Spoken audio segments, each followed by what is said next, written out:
Tudo bem, pessoal? Olá, sou o Ramon Sul. Você está no canal Som, Luz e Cor.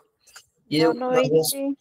hoje estamos aí com a Miriam Santos, Natália Silva, a Ria Celine, e a gente vai continuar o estudo dos cadernos Fit Lux, escritos pelo Roberto Lucila, que eu vou deixar aqui na descrição o link para a apostila, se você quiser acompanhar lendo.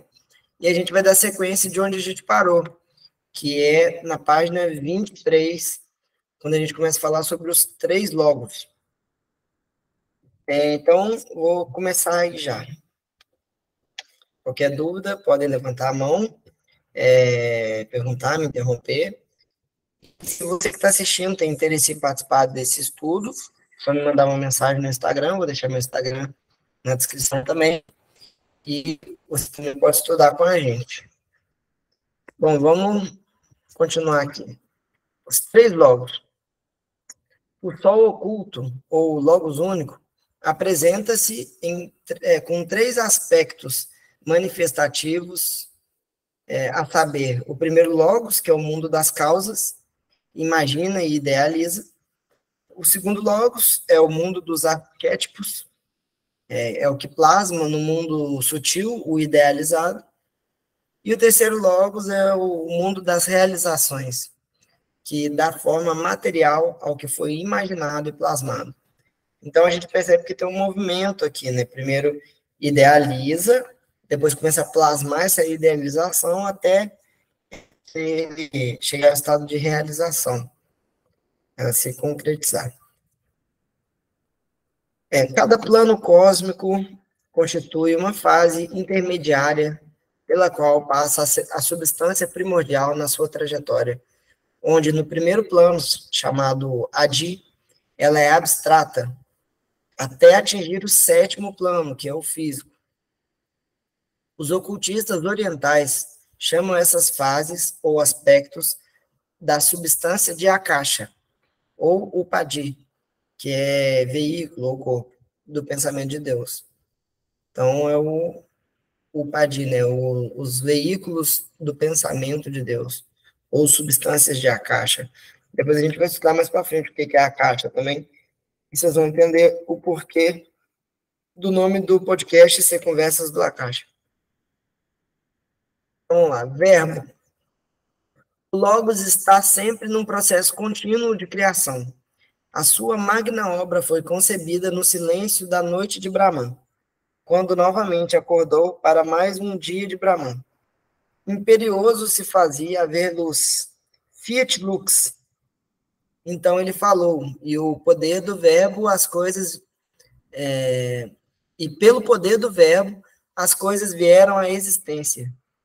Primeiro, sutilmente, para finalmente tomarem forma material. A grande dificuldade é que nem sempre a matéria grosseira, devido às suas próprias características, se molda ao que foi idealizado. O projeto arquetipal é sempre perfeito, porém a sua execução nem sempre corresponde aos propósitos divinos. Isso também acontece no mundo humano. Então, às vezes a gente pensa alguma coisa, né, idealiza, constrói todo o plano, mas na hora de realizar nem tudo sai como planejado. Né? E o universo é a mesma coisa. Ele está falando aqui, essa expressão Fiat Lux, que inclusive dá o nome para esses cadernos, é uma expressão cabalística que a gente encontra no primeiro livro da Torá, o livro de Gênesis, que é exatamente o momento que Deus diz, faça-se a luz. Fiat lux é faça-se a luz em latim. Então, o objetivo desses cadernos é justamente isso, né? Iluminar, fazer a luz. Enfim, é isso. Os objetivos expressos pelo verbo divino refletem-se na matéria virgem, virgem mãe, a natureza.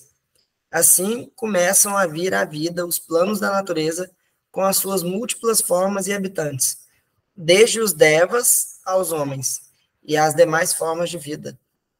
Nessas formas, o Logos verte perpetuamente a sua energia, sendo este o seu supremo sacrifício, a fim de que tudo ocorra bem e o grande projeto seja realizado, até as suas últimas consequências. Agora, a analogia entre a ação do logos e da mônada. O que existe no cosmos, no campo da ação do logos solar, reflete-se no campo humano. Assim como a mônada humana reveste-se de uma personalidade, o logos solar reveste-se de um sistema solar, com todas as suas complexidades, globos, rondas, cadeias, planos, reinos, etc. Tanto no macrocosmo como no microcosmo, é no campo da manifestação onde se colhe o tesouro da existência. Tudo isso tem um custo. Pela aquisição da virtude, paga-se o preço do vício. O desenvolvimento da sensibilidade pela constatação das crueldades da vida e assim por diante. É interessante isso, né? Se desenvolve sensibilidade a partir da constatação das crueldades da vida. Enfim, né? Tá falando que tudo tem um preço e é a mesma coisa em relação ao fato do plano divino não sair como ele é planejado. A matéria é substância primordial apenas no início do Manvantara. É o que os hindus denominam de akasha. Numa escala descendente, antes de se materializar, passa pelo estágio ainda muito sutil, chamado de prana, que é o hálito divino, que a tudo anima e dá vida. Inclusive, é o que mantém o homem vivo, pois a morte e a doença nada mais são do que a carência de prana. Importante isso aqui, viu?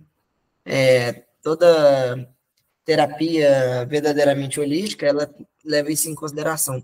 O prana é a energia vital, é a energia que dá vida para as coisas. Então, todas as doenças, do ponto de vista esotérico, é apenas ausência de prana. O prana é o que diferencia um ser humano de um cadáver, né? Ambos têm um corpo, mas só um tem prana. É uma das coisas que diferencia, né? Porque além de um ser humano vivo ainda tem a alma, né? Com a mente concreta e o corpo astral, e tem o espírito, né? O prana, ele é o que constitui o veículo vital, vamos dizer assim. Uhum. Bom, vamos lá, então. O caos, segundo as tradições antigas, segundo a doutrina secreta. Agora uma citação da doutrina secreta, abre aspas. O caos dos antigos é o fogo sagrado de Zoroastro, ou At-Behram dos Parsis. O raio de Cibele, o fogo de Hermes, o fogo perene dos templos de Acrópolis e de Vesta, o Patarrá dos egípcios, os Zeus dos gregos, as línguas de fogo dos Pentecostes, a sarça ardente de Moisés, a luz sideral dos Rosacruzes, o Akasha dos adeptos hindus, a luz astral de Eliphas Levi e, finalmente, a eletricidade. Todos estes não passam de nomes diferentes para as múltiplas manifestações ou efeitos da mesma causa misteriosa que anima e penetra todas as coisas, o arqueu dos gregos. Cosmogênese, segundo as instâncias de Dzyan. As instâncias de Dzyan são um livro misterioso que Helena Blavatsky interpretou na sua obra monumental, A Doutrina Secreta. Vejamos o que diz o citado livro sobre o palpitante tema que é a cosmogênese. Abre aspas. Agora acho que é uma citação da própria existência de Dzyan. Vamos lá, abre aspas. Tudo o que deixa o estado laia entra na vida ativa e é atraído no torvelinho do movimento, o dissolvente alquímico da vida. Espírito e matéria são dois aspectos do uno, que não é nem espírito nem matéria, mas sendo ambos, a vida absoluta, latente. O espírito é a primeira diferenciação do e no espaço. E a matéria é a primeira diferenciação do espírito. O que não é espírito nem matéria é aquilo. Nós o chamamos de vida una, ou sopro intracósmico. Esse aquilo que ele está colocando aqui em caps lock e aspas de novo, né? É o Tat, que os indianos falam. E outra coisa que eu acho muito interessante também, né, é que a palavra that, em inglês, né, T-H-A-T, também significa aquilo. Ela, com certeza, tem origem nesse Tat do sânscrito. Mas aí, no caso, esse aquilo, você usa essa expressão porque é algo que não tem como a gente nominar. Por isso que se chama assim. Mais adiante complementa, abre aspas de novo. Os semelhantes devem produzir os semelhantes. A vida absoluta não pode produzir um átomo inorgânico, seja simples ou complexo. E ainda no estado de Laia existe vida. Exatamente do mesmo modo que o homem imerso em profundo sono cataléptico continua um ser vivente, embora com todas as aparências de um cadáver.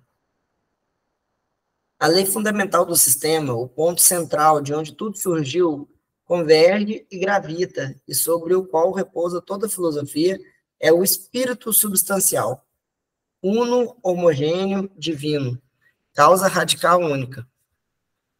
Chama-se princípio substancial porque, convertendo-se em substância, no plano do universo manifestado, que não passa de uma ilusão, continua a ser um princípio, no espaço visível e invisível, abstrato, sem começo nem fim. É a realidade onipresente, impessoal, porque é imanente em tudo e em cada uma das coisas. A sua impersonalidade é o conceito fundamental do sistema. Está latente em cada átomo do universo, é o próprio universo. Então ele volta a falar daquilo que a gente falou lá atrás, né? Espírito substancial, princípio substancial. Ele está falando que está em tudo e apesar de viver na matéria ilusória, né, nas realidades do universo, ele está além disso.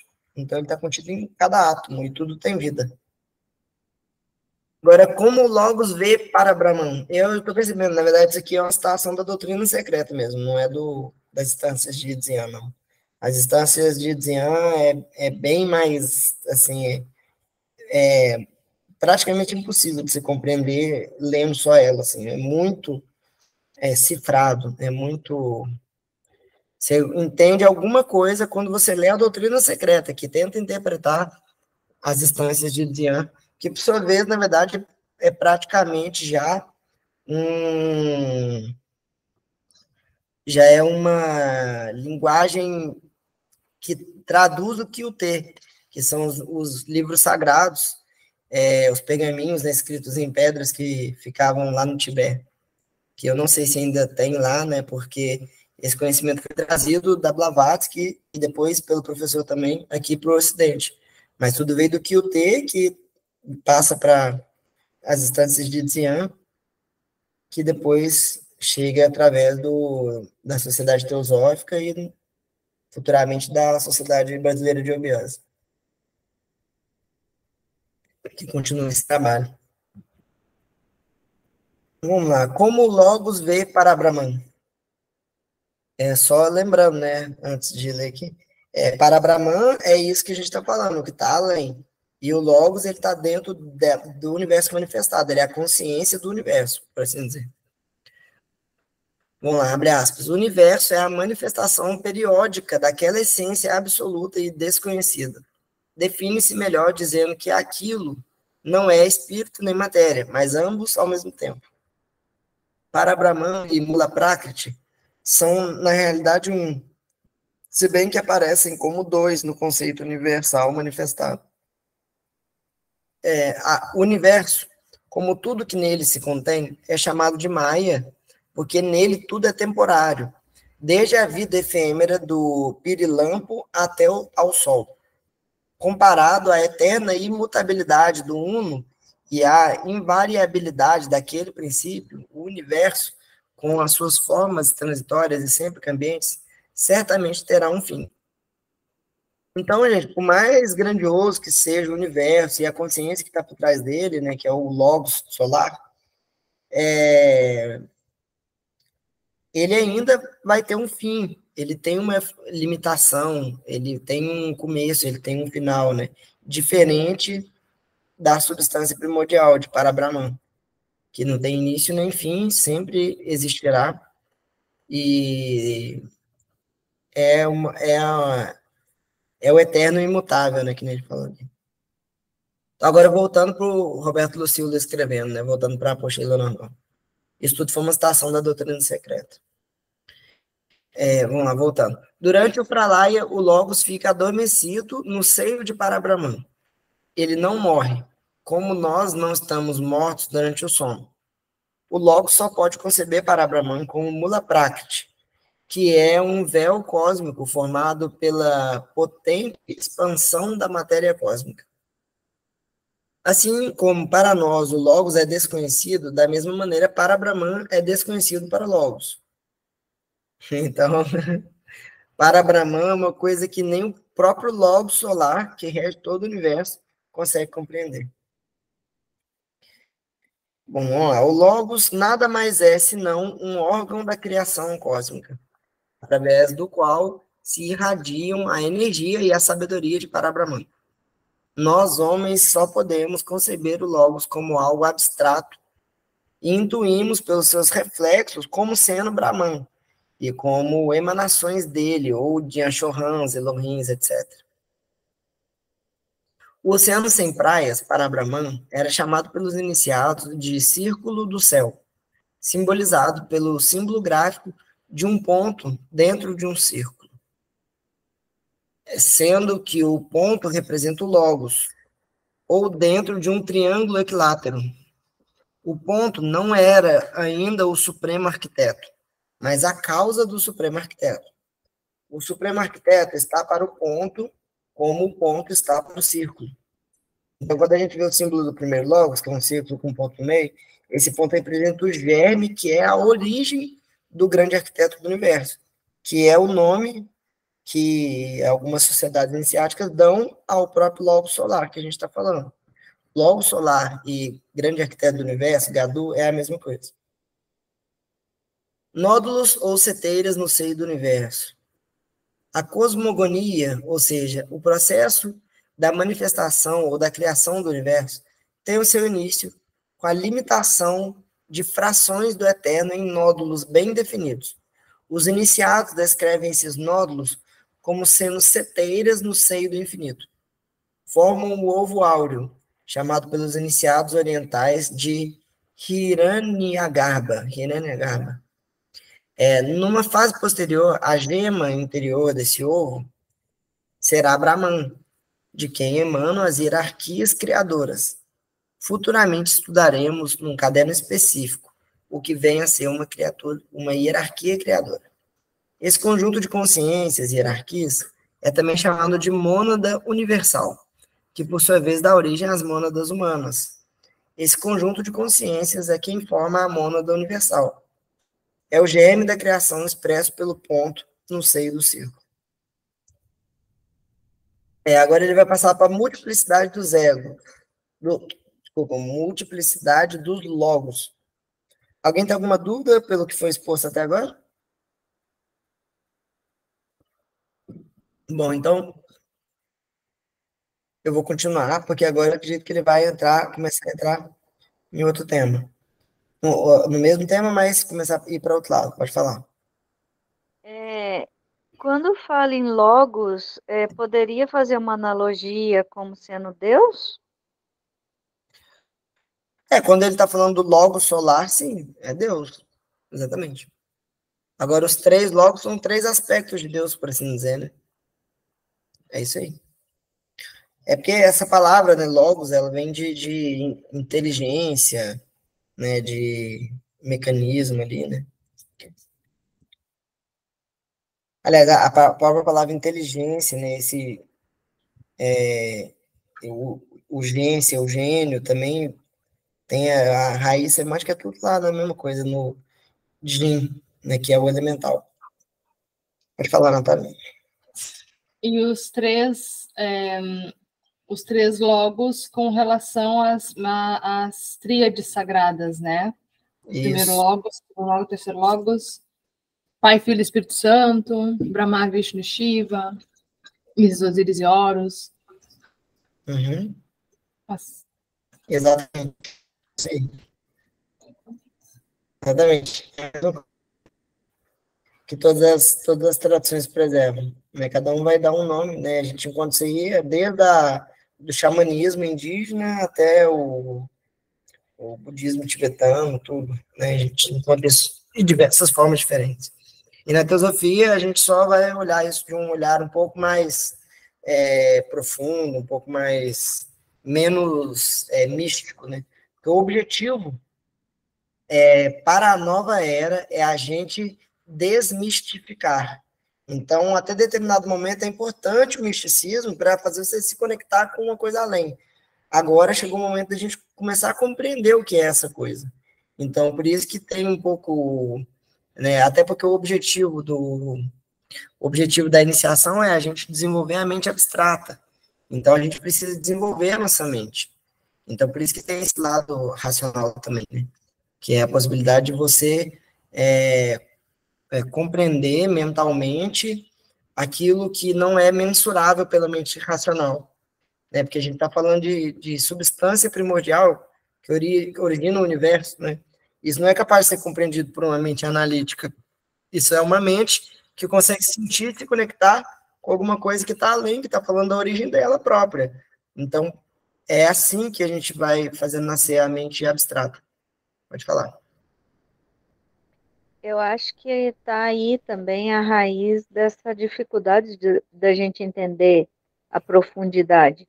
Eu mesma, vários conceitos aí, eu nem estou me preocupando com esse monte de palavras em sânscrito, mas eu vejo uma dificuldade muito grande de entender esses conceitos, porque justamente por ter a mente analítica, justamente por tentar fazer uma analogia com vários outros conhecimentos, inclusive a psicologia, né, que eu estou mais por dentro e tal.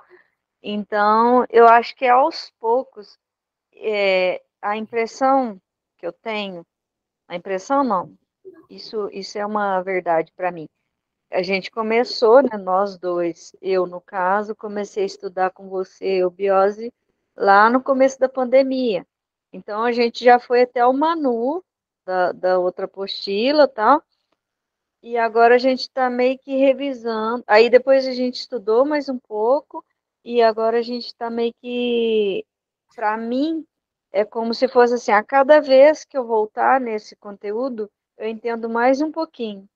Mas as primeiras vezes, isso é bom para quem vai assistir esse vídeo depois também, para entender que não é porque a gente está estudando aqui que a gente está entendendo tudo com a profundidade que essa temática exige, né? Eu vou absorvendo aos poucos, cada vez que a gente volta numa mesma temática, eu absorvo mais um pouquinho e vou fazendo as ligações.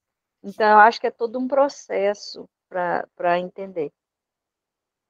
Isso, exatamente. É aquela ideia da espiral que a gente conversou em outro vídeo, né? Acho que no primeiro encontro, acho, até.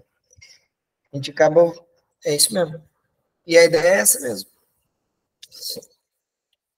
Bom, então, até então aí mas foi importante você falar isso também para quem está ouvindo, né? A gente está estudando, tentando compreender aos poucos, né? Então, não pensa que, nossa, eu não estou entendendo nada, então isso não é para mim. E a gente está aqui, né, gastando verbo. Não, a gente está aqui todo mundo junto para aprender e tentar aos poucos ir aprofundando, entendendo. E se alguém está assistindo tem alguma dúvida, quer fazer alguma pergunta, pode colocar no chat ou mandar no Instagram. A gente está aqui para compartilhar conhecimento.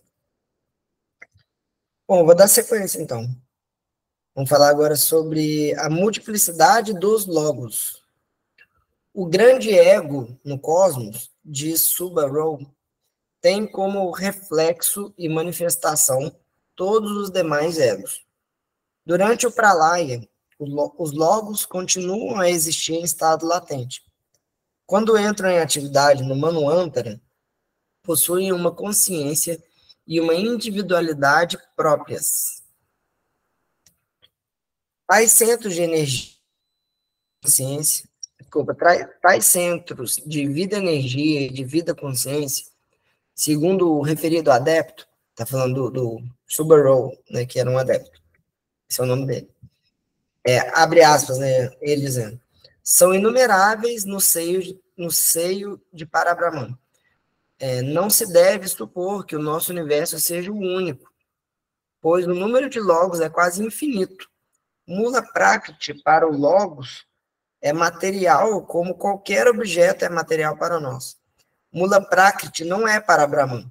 Para Brahman é uma realidade incondicionada e absoluta. E Mula Prakriti é uma espécie de véu lançado sobre ele. Para Brahman não pode ser visto tal como é em si mesmo. É visto pelos logos como um véu que o encobre. E esse véu é uma poderosa extensão da matéria cósmica. Eu fico pensando o quanto que deve ser genial, né? Uma pessoa alcançar o adeptado, né? Que é a iluminação, e conseguir compreender isso com muito mais profundidade. Mas, assim, Eu volta sonho. naquilo. Então, eu também. Volta naquilo que a gente falou na outra aula lá, no primeiro ou segundo encontro. Que mesmo assim a gente ainda vai estar limitado a isso, né? Que nem está falando, todos os logos, né? Eles não conseguem compreender para Brahman ainda, né? E para eles, Mula Prakriti, que é a essência que forma a matéria, para eles é como se fosse a própria matéria em si, né? De tão sutil que já está a consciência, né? De tão ampla que está a consciência desses seres, né? Que são os logos. E para a gente, igual a gente vê um copo, uma vela, uma coisa, uma mesa, falando coisas aqui que eu estou vendo aqui, os logos conseguem chegar a Mula Prakriti dessa forma, e para ele, para Brahman, é uma coisa assim, inalcançável, uma coisa que ele não consegue enxergar e compreender com clareza. Que doideira, né? Esse estudo só faz a gente ir aprofundando e chegando lá no abstrato, mas pensa, eu fico imaginando assim, o universo mesmo, todo preto, assim, sei lá, e massas assim de consciência, sei lá. Uma coisa é difícil conceber isso materialmente, porque não tem forma, né? Como é que você vai formar alguma coisa, né? E é justamente esse exercício que vai fazendo a gente desenvolver muito abstrato. Que, como eu falei, é o objetivo das escolas iniciáticas. Em especial a Sociedade Teosófica, a eubiose, né? Cada uma tem uma tônica e um papel na sua contribuição, todas elas, né? A Ordem Rosa Cruz tem, a maçonaria tem também o seu papel, a sua contribuição. Enfim. Continuando, então. Segundo JHS, Brahman não é um deus, como vulgarmente se pensa, mas o germe, como ademais atesta a sua própria raiz etimológica, sânscrita, brig, ou seja, crescer, estender-se, propagar-se, etc. Não deve se confundir a palavra Brahman com para-Brahman. Brahman é para-Brahman manifestado. Para-Brahman é aquilo que está além de Brahman. Portanto, aquilo que lhe dá origem. Quando a gente vê assim esses termos, fica, nossa senhora, o que está falando e tal, se ficar preso no conceito sânscrito, no nome sânscrito, né? Mas se você parar para observar com calma, longe do medo, é muito simples, né? Ele está falando apenas que Brahman é o germe da divindade e para Brahman é o que origina esse germe, é o que está antes. Então, para Brahman, para se manifestar, ele se torna Brahman. E esse prefixo para significa aquilo que está além, né? Que está do outro lado. É o prefixo que origina a palavra paraíso, por exemplo, que é para Ísis, é aquilo que está além de Ísis, além do véu de Ísis, além do véu das ilusões. Ou paralelo, né, o que está do outro lado, né, e todas essas palavras, né. Se vocês forem ver todas as palavras que tem o para antes, é isso, é que está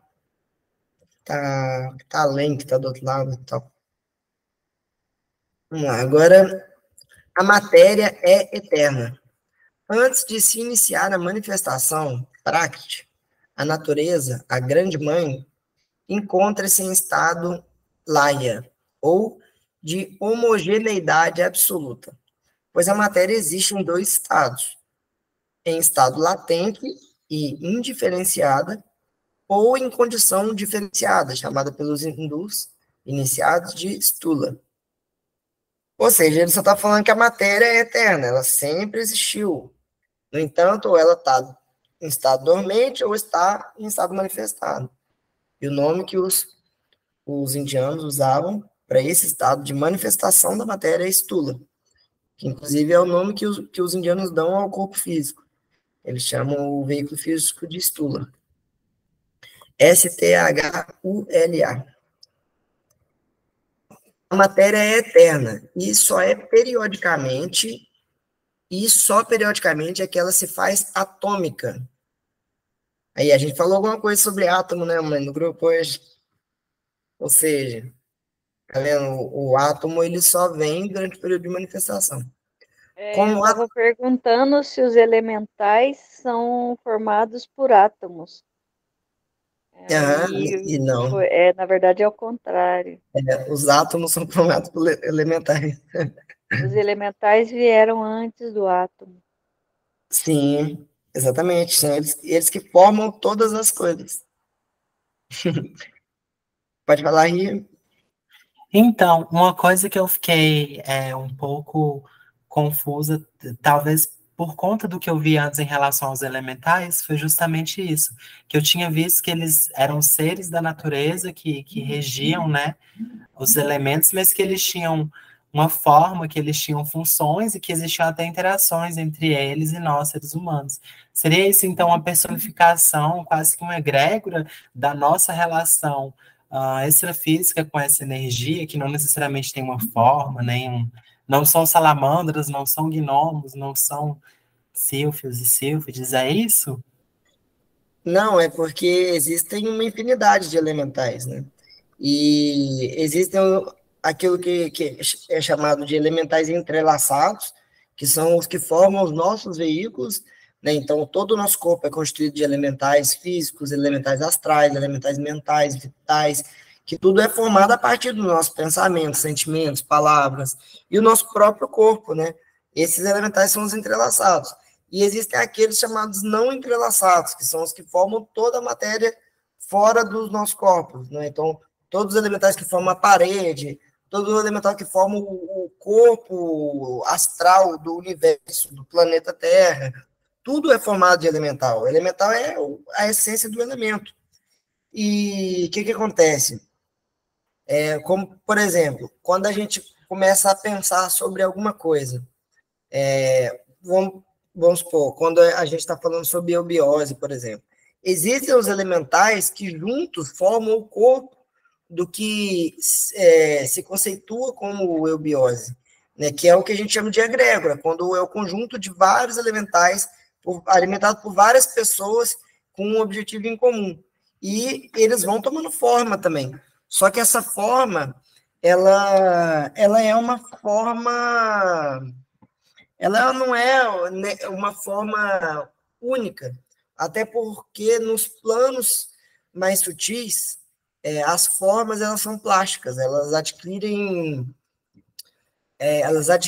a aparência de acordo com a sintonia de energia de quem está vendo ela.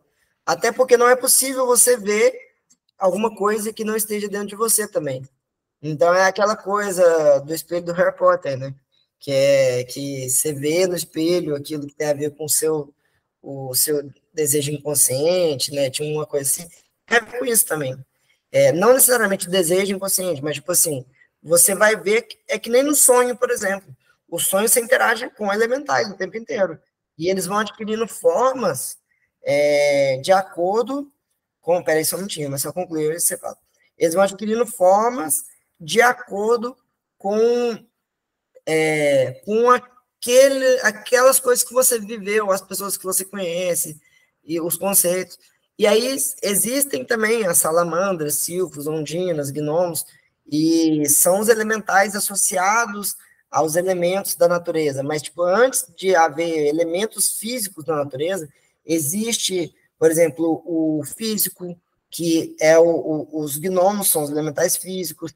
A gente poderia falar que os vitais são as salamandras, os astrais são as ondinas, os mentais são os silfos, né? Só que aí cada um vai estar ligado a uma função e vai adquirir uma forma.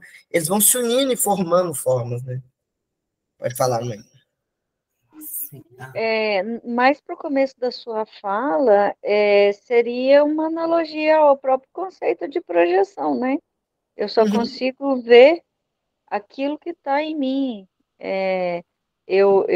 Muitas vezes eu projeto no outro conceitos, coisas que na verdade são conteúdos meus. Perfeitamente, é isso. É exatamente isso. Vai falar alguma coisa aí?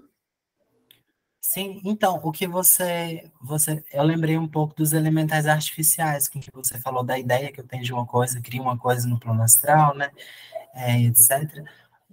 Então, só para eu ver se eu entendi, os elementais, eles são isso que a gente vê de ondinas, etc., até os que vêm antes, que você comentou, né, que eu estou conhecendo agora, nós entendemos eles através da conceituação, mas eles estão além da nossa conceituação, é isso? A gente consegue, porque quando eu percebo esses elementais dessa forma, eu estou percebendo eles corretamente? Se eu vejo uma ondina como um elemental que está na água, etc., ou ela é muito mais, muito além do que isso? E eu estou vendo ela só através do que eu consigo ver no momento. É exatamente isso. Entendi. Mas não porque ela é um ser super desenvolvido e tal, não. É porque apenas ela vive num plano onde não existe forma concreta. Ela vive no plano astral. E no plano astral, a única coisa que existe é reflexo. Tudo é reflexo de tudo. É o plano do espelho, é o plano das ilusões. Então, só é possível você ver aquilo que já tem um conteúdo dentro de você. E aí, as formas que a gente acabou criando sobre o que é ondinas, o que é gnomos, para tentar compreender sobre o que ele é relacionado. Então, por exemplo, os gnomos são os elementais ligados à Terra, ligados ao plano físico. Então, a gente vai representar eles como tendo uma botinha, tendo uma roupinha que vai ser aquele cara que está ali mexendo na grama, o duende, né, que são formas de gnomos. Então, tipo assim, essas formas servem para a gente compreender a função daquele elemental. E a forma é só, tipo, é como que ele se apresenta, é que nem um anjo. Como que a gente enxerga um anjo? O anjo tem asas, mas por que ele tem asas? Porque é o simbolismo que o anjo, ele alcança coisas mais profundas e tal. Então, as formas, elas não são definitivas. Mas aqui, uma coisa, assim, para deixar bem claro também, que às vezes a pessoa começa a estudar magia, essas coisas, e confunde, e elemental é a coisa mais perigosa que tem, porque os elementais são seres inferiores a nós. A gente não pode esquecer isso, inferiores no sentido evolucional. Eles são seres que compõem os planos. Eles são, tipo, a matéria de tudo. Eles não são divindades ou coisas que eu devo invocar os elementais e aí eu sirvo a eles e tal. E isso gera toda uma distorção, porque como eles são hierarquicamente inferiores a nós, eles não têm a capacidade de guiar a gente, já que a nossa consciência é muito mais desenvolvida, e eles acabam tomando o rumo que eles querem. E é nessa que a gente entra em algumas armadilhas astrais, e isso tem muito a ver com a minha crítica à magia do caos, por exemplo, né? Que eles vão criando os servidores, e aí eles fazem um contrato, troca energia, troca tempo, alguma coisa, e aí depois os elementais acabam ficando na vida do cara, o servidor acaba ficando e fazendo o que ele quer, porque ele não tem consciência. Né? Você está dando poder para um ser que é muito mais inconsciente do que consciente. É diferente de um cara que é iniciado e ele usa os elementais para fazer. Igual qualquer pensamento que você tem, você está criando elementais. Quando você escolhe reforçar alguma coisa ou outra, você está fazendo magia também com elementais. Mas é diferente de você criar um contrato com um elemental, você criar contrato com um servidor que é praticamente um conjunto de elementais que formam um ser. Isso é muito perigoso. Pode falar, mãe. Então, ainda sobre a forma, como nós temos a mente analítica, por isso a gente precisa dar uma forma e muitas vezes até humanizar essa forma para que a gente consiga absorver. Porque se não for dessa forma, a gente não vai entender muito bem o conceito. Eu crio uma forma, por isso que pelo que eu estou entendendo, é uma coisa meio que subjetiva. Quando eu vejo um elemental, alguma coisa, ele tem a ver com o que eu consigo absorver, porque eu criei daquela forma, porque é só assim que eu consigo, com a minha mente analítica, que eu consigo absorver até a imagem que eu estou vendo, né? Exatamente, só que, querendo ou não, essas formas, elas são criadas coletivamente, e elas começam a formar, mesmo que você, sei lá, nunca tenha visto um duende da forma que ele é, você está em contato com o resto da humanidade. Então, essas formas também são criadas coletivamente, mas não são formas definitivas, né? Porque, igual a gente falou, igual você falou, a gente está falando de sujeito, não objeto. A gente está falando de abstrato, daquilo que não tem um corpo definido, uma forma definida. É muito interessante isso que você está falando sobre o coletivo, porque, obviamente, igual eu falei, com essa mente analítica, eu acabo que eu tenho que fazer pontes para que eu vá entendendo. Mas quando você fala deles serem criados coletivamente também, me veio o conceito de arquétipo, que então os arquétipos também são formados por elementais. Sim. Porque os arquétipos, eles aparecem o tempo inteiro nos nossos sonhos, né? Por exemplo, pode ser que, dependendo do sonhador, ele vai ter uma forma diferente, mas existe a forma dele, que é uma forma meio que coletiva. Isso. Quando ele se apresenta, quando o arquétipo se apresenta, que o arquétipo, para quem não sabe, é uma coisa coletiva, é um simbolismo que é criado também, né? Como a gente falou naquele outro vídeo lá no podcast, o arquétipo é algo, é uma crença que vai passando de geração em geração em geração, e agora eu estou meio que entendendo que aí a gente cria uma forma para entendê-lo, e é essa forma que se apresenta nos sonhos. Então, por exemplo, vamos supor que seja um arquétipo aí do diabo. Ele tem toda uma personificação que a gente precisou criar para que a gente absorvesse, né? Então, os arquétipos também são formados por esses mesmos elementais.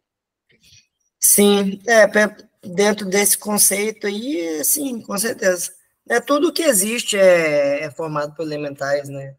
Tudo que tem forma, né? É a base de todas as formas, né? A base das formas. Mas, assim, eu não sei, eu tenho a impressão que existem os arquétipos que a gente vai construindo coletivamente e tal, mas existem um tipo de arquétipo que é mais profundo ainda, que está... Bom, aí eu não sei se seria o arquétipo ou se seria os próprios arcanos também, sabe? Não sei, mas tem algo que parece que está anterior a, é anterior à humanidade, anterior a tudo, sabe? Eu acredito que esse arquétipo que você está falando, que seria uma coisa superior, seria uma coisa anterior a todos os outros arquétipos, são a própria sombra, persona, self.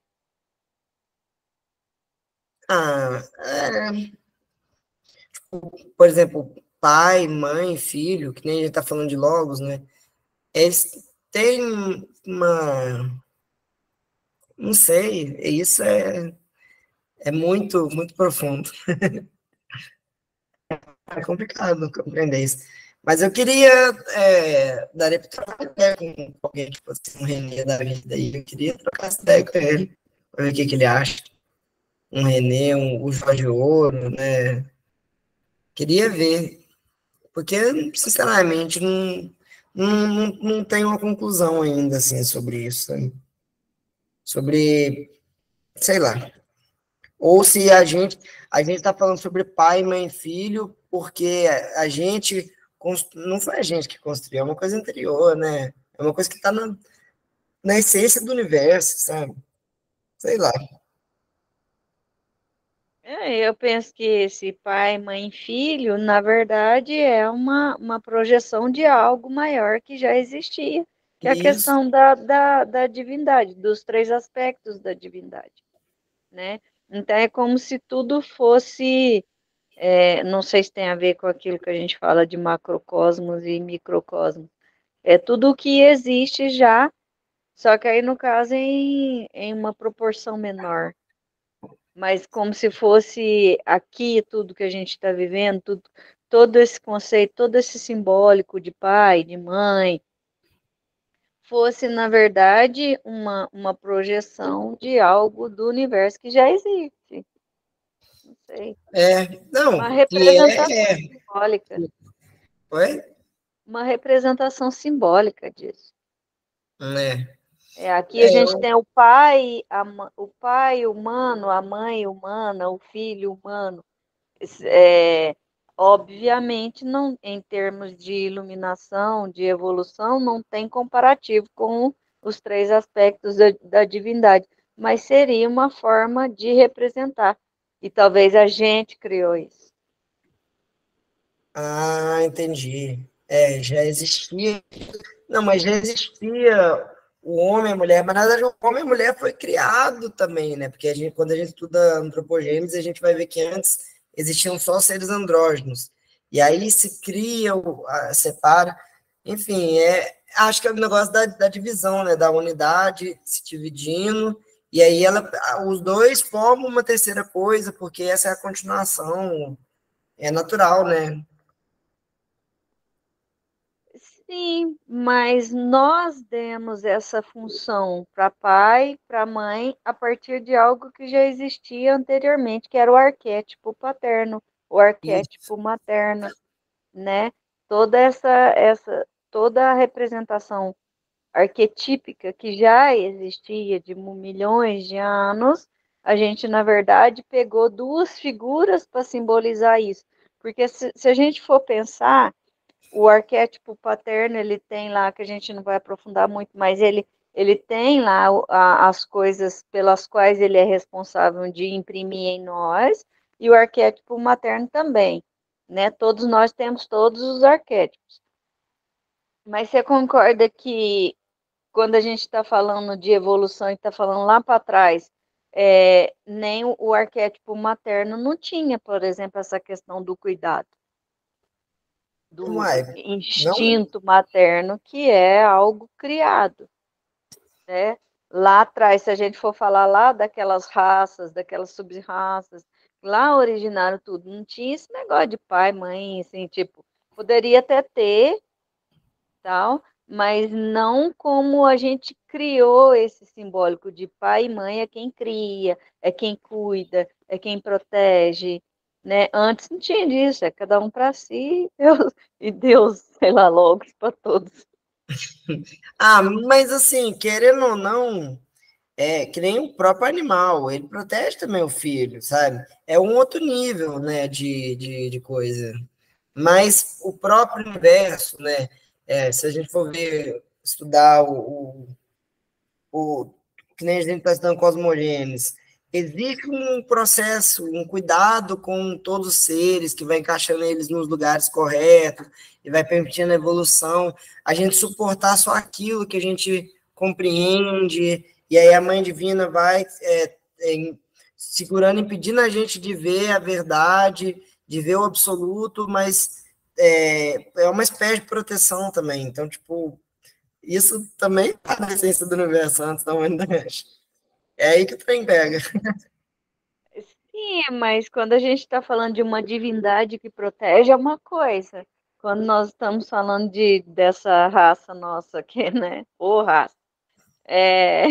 Tipo, nem sempre, né? A romantização do arquétipo materno, do arquétipo paterno, que em tese conferiria algumas características, a gente vai ver que isso em algumas pessoas está bem fraco. Não tem. Porque não são representações mesmo, né? Você acaba resgatando um pouco isso, né? Um pouco da essência disso. Para você Mas de trabalhar, forma romantizada. claro. Não, a gente enxerga de forma romantizada, né?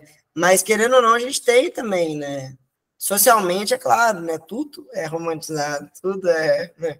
Mas, querendo ou não, a gente acaba vivendo isso, né? Vivendo o pai, vivendo o filho, né? E aí, numa outra encarnação, você pode viver o lado feminino, ou na outra masculino, né? E você vai ser o filho, ou você não vai, aí você vai viver a experiência de não ter filho, ou na outra de ter muitos filhos, né? Tudo isso é para o universo mesmo e se percebendo. E é uma interação de pai para filho, de criador para criação, e para criatura, né? Que vai fazendo com que tudo se desenvolva sob diversos ângulos. Pode falar. Eu não sei se eu vou ser contraditória, mas seriam os arquétipos uma espécie de divindade que vive em nós? Eu acho que possivelmente. É porque a gente está usando esse termo divindade. Divindade significa aquilo que é o futuro. É aquilo que um dia a gente vai alcançar. E tem toda uma... são seres do futuro, por assim dizer, né? Então, a gente pode se dizer, né, que, não sei, mas que nós não vamos nos tornar arquétipos, né? Então, não sei. Talvez o corpo do universo. Enfim, o corpo da caixa. Bom, vamos continuar. Porque isso é uma coisa meio sem fim, é difícil. Complicado esse negócio, viu? O negócio de existência é complicado. Sim, só para finalizar, já que a gente falou tanto de arquétipo e esse vídeo eu espero que alcance bastante pessoas, não é possível ativar arquétipo, viu? Que o pessoal está espalhando muito aí. Ah, ative o seu arquétipo. Não é possível. Não existe. Arquétipo é algo que existe no inconsciente coletivo, ele é de todo mundo, então não tem o teu arquétipo. Não existe o seu arquétipo. O arquétipo é algo coletivo e ele simplesmente ele se manifesta na consciência na hora que ele quer. Boa. A gente acha que a gente tem muito poder, né? Enfim, vamos continuar aí. A matéria é eterna. Ah, não, eu já vi isso. Então, vamos lá. Matéria e espírito. Na manifestação, o que chamamos de espírito nada mais é do que o estado em que se encontrava a matéria no primeiro plano cósmico, denominado de Adi, como veremos ao estudar a formação do nosso universo. Assim sendo, vista do sétimo plano, o físico, a matéria que constitui o primeiro plano é para nós considerada como sendo espírito. Em última análise, são aspectos com que se apresenta a substância primordial em sua infinita divisibilidade. Constitui um princípio fundamental da filosofia oculta, a unidade essencial do espírito com a matéria. Se por um passe de mágica fossem dissociadas, automaticamente o cosmos entraria no caos e se tornaria o não ser. Então, é isso. Ideação cósmica. Diz a doutrina secreta: ensinava-se nos templos internos que esse universo visível de espírito e matéria não é senão a imagem concreta da abstração ideal, que foi plasmado segundo o modelo da primeira ideação divina. Assim, o nosso universo existia em estado latente desde toda a eternidade. A alma que anima esse universo é o Sol central, puramente espiritual, ou divindade suprema. Fecha aspas. Isso é outra citação da doutrina secreta. Então, no Pralaya não está em atividade a ideação cósmica, pois não existe diferenciação da substância para ser trabalhada inteligentemente. Está em estado caótico, portanto, só no cosmos é que a ideação pode realizar um trabalho de construção. O impulso inicial manvatárico principia com o despertar da ideação cósmica. A mente universal passa a trabalhar a substância que desperta da sua letargia. Trata-se de um movimento paralelo e simultâneo. A substância primeva passa a ser veículo, o padir, né, da ideia de Deus. A sabedoria acumulada da divindade incognoscível por um processo transcendente transforma-se numa energia cósmica consciente.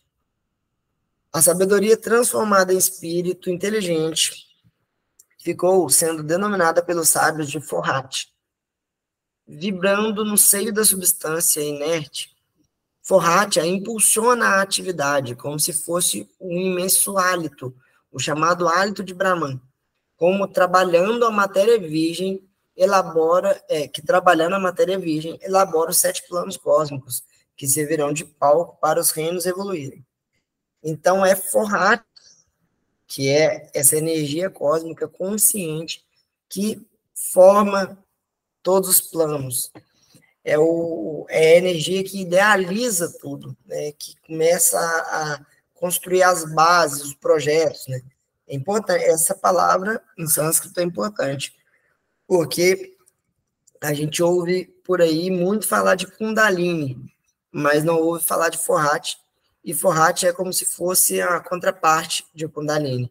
Forrat é a energia idealizadora e Kundalini é a energia realizadora.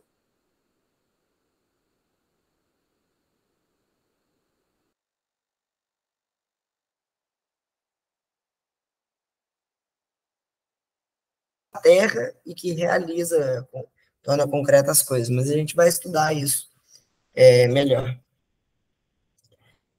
Vamos lá, então. Então, guarde esse nome e Kundalini, que ele ainda não falou, mas que a gente vai ver depois, com certeza. Eternidade das formas.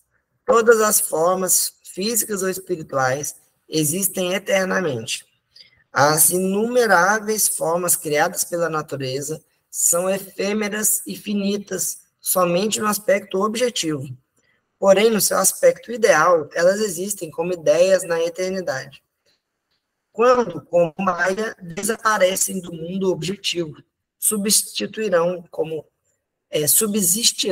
reflexos. Então, todas as formas são eternas. E todas as possibilidades estão contidas já em Parabrahman. Pode falar. Enquanto você estava explicando sobre Forrat e Kundalini, a sua internet caiu, não travou, então não deu para ouvir praticamente nada. Só que Forrat é a idealizadora, né? E Kundalini é a realizadora. Kundalini é a energia que vem da Terra e Format é a energia que vem das estrelas, vem do cosmos. E aí, muitas vezes, na internet, a gente encontra Kundalini como sendo energia sexual. E isso não é verdade, isso é uma distorção do conhecimento oculto. É a energia realizadora. Mas a gente, com certeza, vai estudar sobre isso depois. Por enquanto, ele falou só sobre Forrat. Mas já é importante guardar esses dois nomes. Esses dois nomes são importantes. Forrat e Kundalini. São as duas serpentes, né? Uma é a serpente verde, que é Forrat, e Kundalini é a serpente vermelha, que elas se entrelaçam e se encontram no ser humano. Então, vamos lá. A ciência iniciática das idades ensina que tudo existe subjetivamente como ideação cósmica, sendo as formas apenas a objetivação de algo que já preexiste nos planos superiores. O mundo das formas é apenas o reflexo, imperfeito às vezes, da criação divina. À medida que a evolução prossegue, as formas subjetivas mais refinadas vão se objetificando. Pode-se interrogar, então, a divindade criou formas repulsivas existentes no plano mental, astral e físico? E responderemos não. O homem pertence a uma hierarquia criadora, ainda não plenamente realizada, chamada hierarquia jiva. Como hierarquia criadora, o título já o indica. O ser humano tem o poder de criar, consciente ou inconscientemente. Por ainda ser imperfeito, cria coisas imperfeitas em todos os planos das formas. pois pode manipular as forças elementais, gerando formas nocivas e desagradáveis. Tal faculdade implica em responsabilidades kármicas, pois gera choque de retorno, que pode infernizar a sua existência. Felizmente, como são formas efêmeras e não arquetipais oriundas da ideação cósmica, tendem a desaparecer com um tempo mais ou menos longo, dependendo do impulso original mental emocional que lhes deu origem. Fala-se que algumas dessas formas foram criadas pelos magos negros na Atlântida e ainda persistem objetivamente, como, por exemplo, o corvo. Agora, criação dos reinos. Pode falar. Perdão, você falou ainda existem como... Aí eu não entendi o final. Ainda, cadê? E ainda persistem objetivos... Não, peraí, é isso, né?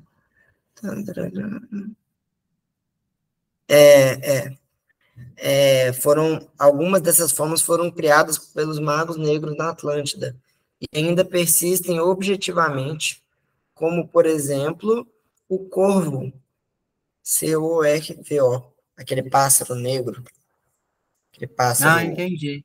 das trevas. Certo, obrigada. Por nada. Agora, a criação dos reinos.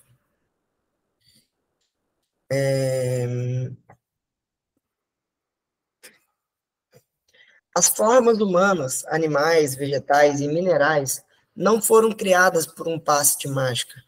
Já pré-existiam no plano divino e foram se objetificando à medida que os ciclos de manifestação prosseguiam a sua marcha evolucional. Partindo de formas rudimentares, evoluíram para formas mais perfeitas e sublimadas à medida que a evolução prosseguia. Essa marcha triunfal ainda não atingiu seu ápice. Formas mais aperfeiçoadas ainda estão por aparecer no palco da existência, inclusive no que concerne às formas humanas, o que acontecerá com o aparecimento da raça dourada, que deverá emergir no Brasil futuramente. Raça muito mais bela e perfeita do que as atuais, ainda em atividade na face da Terra. Só uma observação para quem não está familiarizado com os termos da teosofia: raça aqui não é raça física, etnia, não é nada disso. Raça que a teosofia fala é estado de consciência. Então, nós hoje, a gente vai estudar depois de antropogênese, nós somos a raça ária, ou raça ariana, que é a raça que começou lá no norte da Índia, muito tempo atrás, e toda a civilização de lá para cá segue esse estado de consciência. Mas hoje toda a humanidade faz parte da raça ariana, apesar de alguns povos e alguns continentes serem remanescentes de outras civilizações, carregarem corpos físicos que foram desenvolvidos a partir de outros momentos. O que importa é o estado de consciência. E, na verdade, quando a gente vai só resgatando essas coisas do passado para ir trabalhando. Enfim, mas depois a gente vai estudar isso melhor em antropogênese. Mas só porque ele citou o termo aqui, né? E a gente aprende que a raça futura da humanidade é a raça dourada, que é a síntese de todos, né? E que alcança um estado de consciência mais profundo. Então, as formas humanas, antes de se objetivarem, já existem como protótipos astrais e etéricos nos planos mais sutis da natureza. As formas humanas dependem muito do karma individual e coletivo, ou racial. Quando estudarmos as hierarquias, verificaremos que os asuras pertencem a uma hierarquia que possui 3 categorias, sendo que a terceira categoria, assúrica, é constituída de seres angelicais, são os devas, que por sua vez tem uma subdivisão especializada em modelar os corpos vitais dos seres que vão encarnar, e o fazem obedecendo a um modelo racial arquetípico, de acordo com a vontade divina. Diz a doutrina secreta, abre aspas, que todo o cosmos surgiu do pensamento divino. Esse pensamento impregna a matéria, que é coeterna com a realidade única. E tudo que vive e respira é produto das emanações do Uno imutável, para Brahman. Mula parte, a raiz da terra. Fecha aspas. Os espíritos planetários e a ideação cósmica. Vamos só seguir isso aqui para a gente dar uma. Para a gente não fugir muito do. Para finalizar, pelo menos. Bom, os espíritos planetários e a ideação cósmica. O professor Antônio Castanho Ferreira assim se expressou sobre o assunto em pauta. Abre aspas. Os espíritos planetários, de Anchorrãs ou luzeiros, surgem ao impulso da manifestação, como experiências passadas ou de outros dias de Brahman. Constituem coletivamente a ideação cósmica, que vai modelar o novo universo segundo as experiências anteriores. Um dia Chorran superior, Michael, disse que a finalidade da evolução é transformar a vida-energia em vida-consciência. O plano evolutivo de um universo concebido pela ideação cósmica, que é formado pelo conjunto dos espíritos planetários desse universo, visa essencialmente dar o mesmo grau de consciência desses arquétipos às mônadas, ainda inconscientes no plano da manifestação. Por conseguinte, a evolução tem um limite imposto pelo plano arquetipal. Infinitas são as unidades de vida e energia que se manifestam para evoluir. Infinitos são também os tipos de evolução, mas a finalidade a atingir é sempre a mesma. Os espíritos planetários não estão sujeitos a erros, uma vez que constituem a própria mente cósmica. Bom, acho que agora a gente... O que vocês acham da gente dar um tempo? Ou ler mais um pouco? O que vocês acham? Eu acho que tá bom por hoje. Senão prolonga demais também o vídeo. Vocês sabem. É porque quando também fica muito massivo, a gente acaba absorvendo menos, né? Sim. Sim. Mas ó, vão ter temas interessantes daqui para frente. Então, o futuro das mônadas, Sempre, né? os 3 sóis, o que são prana e os táttvas, 7 estados da matéria física. Ixi. Esse eu adoro. Eu queria só trazer grifar, né, essa frase de Michael. A finalidade da evolução é transformar a vida energia em vida consciência. Profundo, né? E também outra coisa que dá para horas aqui de meditação e aprofundamento nessa frase. Mas é aquilo, né? Tu vai conhecendo tanto, tanto, tanto, e usa os teus braços, as tuas pernas, todo o teu corpo para transformar em conhecimento, né? E ficar cada vez mais consciente através da matéria, né? É bem complexo, ao mesmo tempo simples, né? É isso, exatamente isso. Bom, então, é isso, então. Muito obrigado para quem assistiu o vídeo até aqui. E se você gosta desse conteúdo, se inscreve no canal, deixa um comentário. E a gente vai continuar trazendo esse estudo semanalmente aí, lendo essas apostilas. Até mais, pessoal. Tchau, até quarta. Valeu. Obrigado, Ramon. Tchau, gente. Boa noite. Tchau, obrigada, gente. Boa noite.